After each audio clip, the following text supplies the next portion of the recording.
kunci anda sukses dunia akhirat, percayalah takdir. Dan semua takdir itu baik, tapi kita belum tahu rahasianya. Allahu Rabbi wal Islam dini wa Muhammadan Rasulullah wa yaqini. Selama saya di Indonesia, itu yang saya ambil pelajaran. Kita orang Indonesia selalu harus dunia. Tidak ada akhirat sendiri. Dunia dan mau kaya di dunia kaya, selamat di dunia selamat. Jadi dunia itu harus dibawa. Kalau udah bahasanya akhirat, pasti orang bertanya, terus dunia kita gimana? Makanya begitu saya membaca sukses dunia akhirat, wah ini Indonesia ini.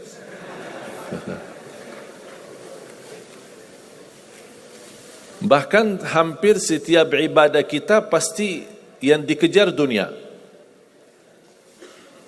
Saya sudah dakwah sebelum di Indonesia, di mana-mana. Tapi baru pertama kali pas saya di Indonesia diminta amalan, gimana supaya dapat amalan mudah kerja, dapat amalan mudah urusan, dapat amalan lancar rezeki, dapat amalan. Jadi ujung-ujungnya semua untuk urus dunia.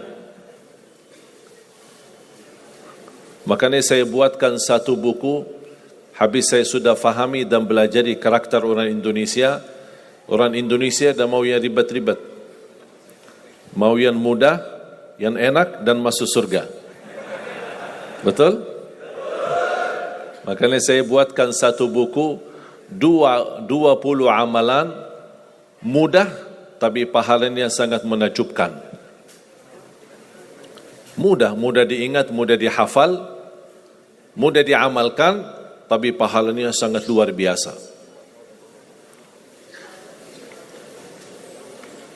Bapak Ibu jamaah sekalian,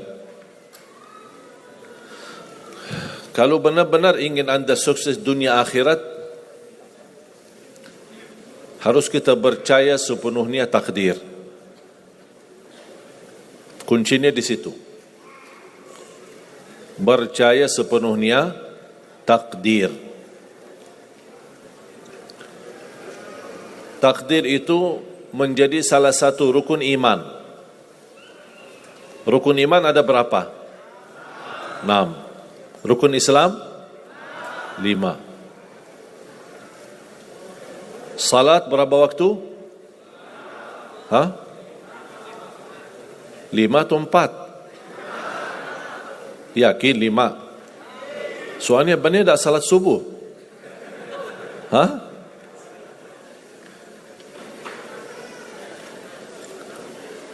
Takdir itu menjadi salah satu rukun iman.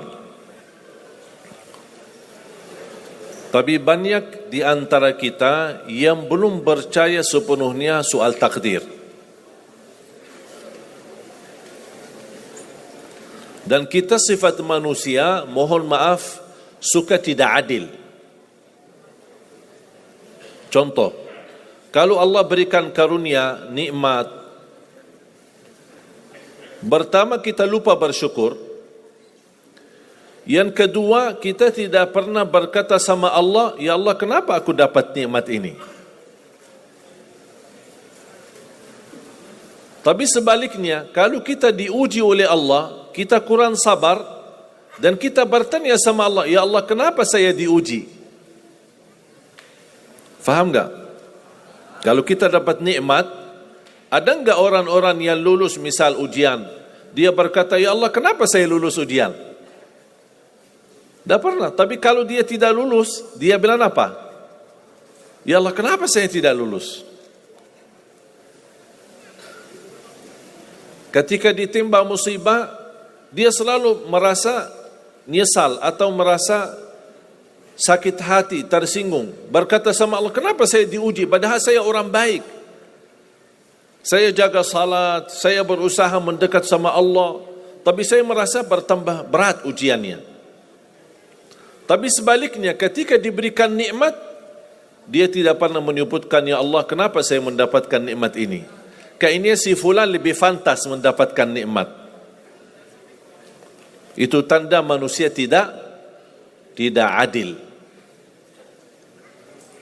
Tidak bersikap adil. Makanya subhanallah, semakin anda mantap imannya terhadap takdir, semakin hidupmu jadi nikmat. Saya kasih contoh.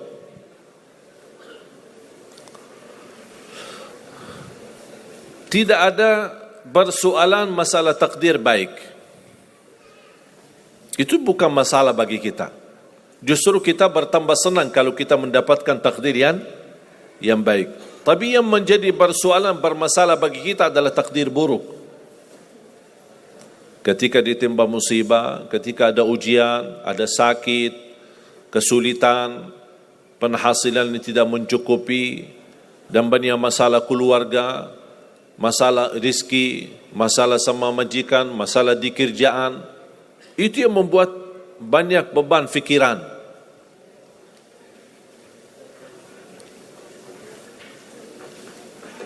Tapi kita harus tahu, sebenarnya walaupun takdir itu ada baik, ada buruk,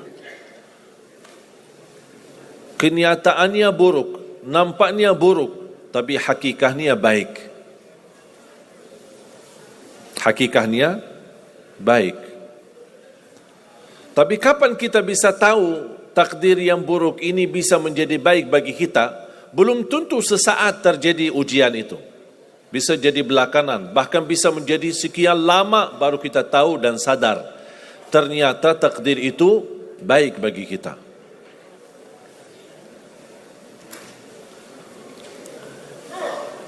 Saya kasih contoh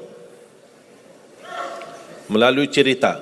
Saya buatkan satu cerita, ingin memberikan pesan kepada orang muslim, orang beriman, betapa besar karunia Allah dan pertolongan Allah melalui takdir. Ada seorang berdoa, dan saya yakin anda semua berdoa. Setiap berkesempatan, setiap salat, setiap sujud atau tahajud, duha, pasti anda semua berdoa. Ada yang diinginkan, ada yang hajat-hajat yang belum terkabul, belum tercapai. Bertemu orang salih, bertemu ulama, bertemu habib, minta didoakan, tolong doakan, semoga lancar urusan saya, semoga dapat jodoh, semoga insya Allah dapat keturunan, semoga hasil dan rezeki yang saya dapatkan menjadi berkah dan bermanfaat bagi saya dan keluarga. Ada orang berdoa kepada Allah Subhanahu wa taala. Mohon jamaah sekalian dengar cerita ini baik-baik, karena ada pesan hikmah yang kita bisa ambil.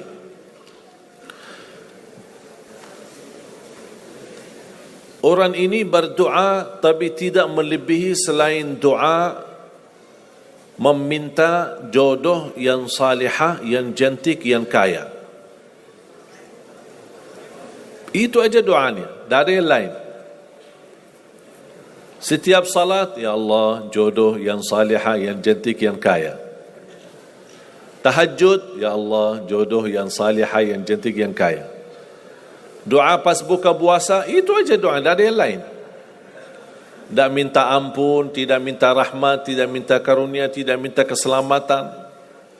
Butuh banget ini jodohnya.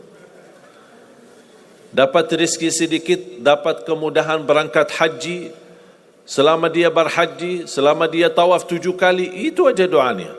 Ya Allah, jodoh yang salihah, yang cantik, yang kaya. Safa Marwah sa'i, ya Allah, jodoh yang salihah, yang cantik, yang kaya. Tak ada yang lain. Ketika satu malam dia sudah di tengah air, berjalan malam hari santai-santai di kampung sambil membayangkan jodohnya,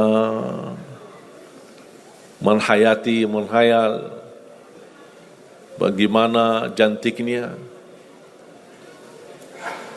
Pas di dalam perjalanan dikejar anjing. Dia lari, dan justru anjing semakin lari semakin dikejar. Makanya kalau ketemu anjing jangan lari. Akhirnya anjing berhasil gigit kakinya, berdarah. Datang mobil ambulan, dibawa ke rumah sakit. Di dalam mobil ambulan dia merasa menghadapi ujian dan dia berkata, ya Allah, selama ini saya berdoa minta jodoh yang salihah, yang cantik, yang kaya, masa dikirimkan anjing? Dia belum tahu ada apa. Dan ini yang sering kita lakukan, terlalu cepat respon dan berkata yang tidak baik ketika kita diuji oleh Allah, sedangkan kita belum tahu apa yang akan terjadi sesudah itu. Ambulan dibawa ke rumah sakit dan subhanallah dirawat di rumah sakit seorang dokter yang cantik, yang salihah, yang kaya, jadi jodohnya. Ada hikmah enggak digigit anjing? Buruk enggak kejadian itu? Buruk, digigit anjing pasti buruk. Tapi ternyata di dalam keburukan Allah menyediakan sesuatu kebahagiaan, sesuatu kebaikan, tapi kita belum tahu. Ternyata Allah sudah kabulkan doanya. Allah sudah kabul. Cuman kadang-kadang proses menabulkan doa itu ada di antara doa kita yang memang prosesnya lewat takdir buruk.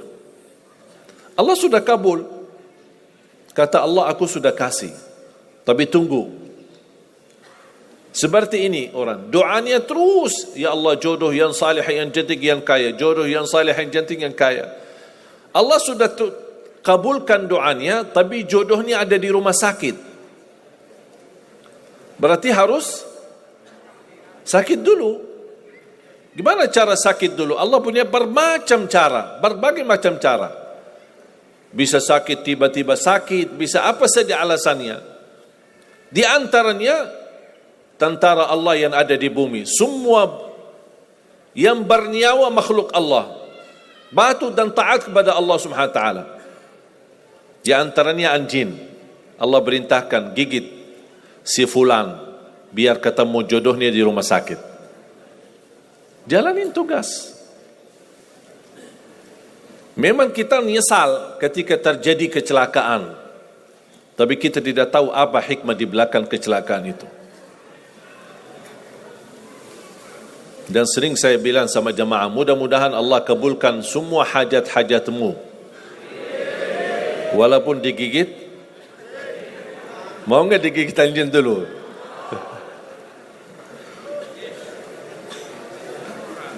Sebenarnya kalau kita tahu rahasia takdir, apapun yang akan terjadi, kita tidak ada kekhawatiran. Karena kita tahu sesudah ujian ini pasti ada sesuatu kebaikan. Dan yakini Bapak Ibu, Allah Subhanahu wa taala Maha baik. Allah tidak senang menyusahkan hambanya. Tapi kadang-kadang proses untuk menuju kebaikan ada kesulitan dan tantangan. Seperti cerita seorang bapa yang bercita-cita untuk berhaji. Saya bertemu seorang jamaah, usia sudah mungkin 80-an, 80 tahun lebih. Saya pas bertemu diceritakan ini marbot masjid, ahli masjid. Saya berdialog bertahun-tahun, Masya Allah, kerjaannya hanya lap-lap masjid, bersihkan masjid, jaga masjid. Saya berkata sama beliau, Pak, apa yang Bapak inginkan? Tahu enggak jawabannya apa? Saya ingin haji. Tapi saya orang tidak mampu. Doakan mudah-mudahan saya bisa haji. Saya bilang insya-Allah Pak, kalau soal haji, soal umrah itu tidak tergantung dengan kemampuan. Ada orang yang tidak punya uang sama sekali tapi dapat dipanggil bisa haji. Karena haji dan umrah itu hadiah dan panggilan Allah Subhanahu wa taala bagi hambanya. Bahkan justru ada orang yang banyak hartanya tapi tidak tertutup hatinya untuk ke tanah suci. Boleh kita bercita-cita, berkeinginan ke tanah suci, tapi jangan digantungkan persoalan ini masalah kemampuan. Nanti kalau saya ada uang, saya mau haji dan umrah. Belum tentu saat sudah ada uang, belum tentu haji dan umrah. Kalau belum dipanggil oleh Allah Subhanahu wa taala. Saya berkata sama beliau, Bapak kalau sudah saatnya dipanggil oleh Allah, pasti Bapak akan berhaji. Tiba-tiba saya menerima telefon dari anak beliau. Habis saya ketemu kira-kira beberapa bulan, saya terima telefon menyampaikan bapaknya kecelakaan. Kok gimana kecelakaan? Apa ceritanya? Dia bilang habis keluar dari masjid, pulang malam hari, nampaknya ada mobil, pas ayahnya lagi seberang jalan, ada mobil tidak memperhatikan, kemudian tabrak. Alhamdulillah tidak terlalu parah, cuman perlu dirawat di rumah sakit sedikit, sebentar. Saya ke sana, pergi. Rumah sakitnya di mana? Dikasih tahu alamatnya. Saya datang kunjung silaturahim. Pas beliau bertemu dengan saya, nangis dan pingin peluk saya. Dan terus saya tanya gimana? Kata beliau, ada cerita yang istimewa terjadi sama saya. Ternyata orang yang menabrak beliau, orang yang kaya.